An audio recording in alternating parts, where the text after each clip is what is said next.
No, you are not dreaming. This is a fresh edition of ESPN FC coming your way. Your wish has been granted. You're welcome in advance. Hello, everyone. I'm Alexis Nunes. Come hang with us for a couple of minutes, shall we? Stevie Nicol joining me, Shaka, Hislop as well. But we've got a full house because we also have Gab Marcotti and Aage Fjortoft to join us to talk about all of the transfer rumors that have been going on. Starting off with Benjamin Sesko. Now, Jan, let me come to you because yesterday on the show, Ale Moreno described him as a player who was a part of all the good we saw at Leipzig last season, but also a part of some of the issues that we saw. Now, for those of us who haven't seen him play much, how good is he? Well, he's 22. He has got a lot of experience. He played for his country, scored for his country, I guess 16 goals for his country. So very experienced in terms of his age. Good. He's a tall guy. Good technique, and he will take the next step.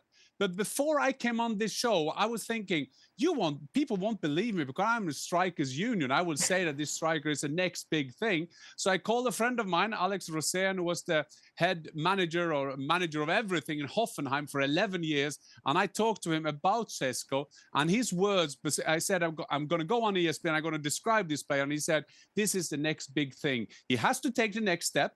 But he will be so great, Jan, just believe me. And I think if Manchester United, as it seems now, he wants to go to Manchester United. And if this should happen for Manchester United, they would have themselves a great striker. And we'll just see how long time they will take. And I guess that's the analysis by Manchester United. Should we go for the young lad from Germany or from Slovenia? Or should we go for a more experienced like Olive Watkins that is already adjusted to the Premier League? All right, well, with that glowing review, we could probably forget about what Ale Moreno had to say on his analysis. Gab, what about you? Are you buying all that hype that Jan just gave us about Benjamin Sesko? I mean, we've been hearing about Sesko since he was, 17, 18 years old. I think people were salivating over the fact that this is a guy who, he's tall and lanky, but he's also extremely athletic. He moves very, very well, and he has good technique. He's got a good eye for goal. Now, the question is, how does it all come together? When does it all come together? Last year, I was so excited by the SOS, Sesko, Openda, Xavi Simons, and it never quite really, I think, got to where they wanted it to be. He didn't make that quickly forward. And you look at 22, well, he's old enough to be Lamine Yamal's uncle or whatever. So I think the question is, was Leipzig the right place for him to continue developing further? And from his perspective, is Manchester United the right place? Because, of course, the last bright young striker, center forward, who moved to United for a lot of money was Rasmus Højlund. Certainly, I think if you're United and you're going to make that kind of investment in him, you have to make sure that everything's right. You have to make sure that people are going to be patient. You have to make sure that he fits what Amorim wants to do. And you have to make sure that the pieces around him are in place. In other words, I think you have to really do your homework, but there's no question. I mean, he's a massive prospect, and if you get this right, you've got yourself, and he does take that next step, potentially you're talking one of the top 5 center forwards in the world, if he makes that step forward. Well, Gab, we're going to talk about Rasmus Højlund a bit later and how this could affect him. But we've also spoken on the show about how Manchester United are trying to have a cautious transfer window because of the bad deals that they've done in the past. When we're looking at the price tag attached to Sesko, it's looking like a lot of moolah. Can Manchester United afford this? Yeah, you mean afford it and stay within the rules of financial stability? I think that's a legit question. I mean, all we heard from Jim Ratcliffe was pleading poverty and how the club are going to go to the wall if he hadn't made cuts and laid off the tea ladies and the secretaries and whatnot. They're saving themselves some considerable salaries in terms of some of the people who left, and obviously Rashford as well. But yeah, I think it's a question mark. And if you push the boat out to that level, my question also would be, are you not going to invest in the midfield at that point? Is it really going to be, Kobbie Mainoo, Casemiro, Ugarte, and the gang? I mean, is this really what Amorim wants, what Amorim needs at this stage? I'm not so sure. And the other thing is, if you don't get the sequence right here, having already invested in Brian Mbeumo and Matthias Cunha, you're in a situation potentially where you get Sesko, and then everybody needs you have to go and offload, well, Sancho we already know about, but then Garnacho, but also probably Hoyland at that stage. And then all of a sudden, people are going to be in a stronger position. They're going to have the leverage to negotiate you down. And I think that's another, not a good situation, I think, to be in if you're running a club's recruitment department. I think if I may say that one of the reasons, first you see that you buy the wrong players. Okay, that is a failure of a club like Manchester United. But then you get the second wave when you try to offload them because you can't get money for them. You can't get money in. And I know the Manchester United fans don't like us to compare them with Liverpool Football Club, but Liverpool Football Club will now offload first Diaz, 75 million euro. They will probably do the same with Nunez. Will they get 60, 65 million euro for him?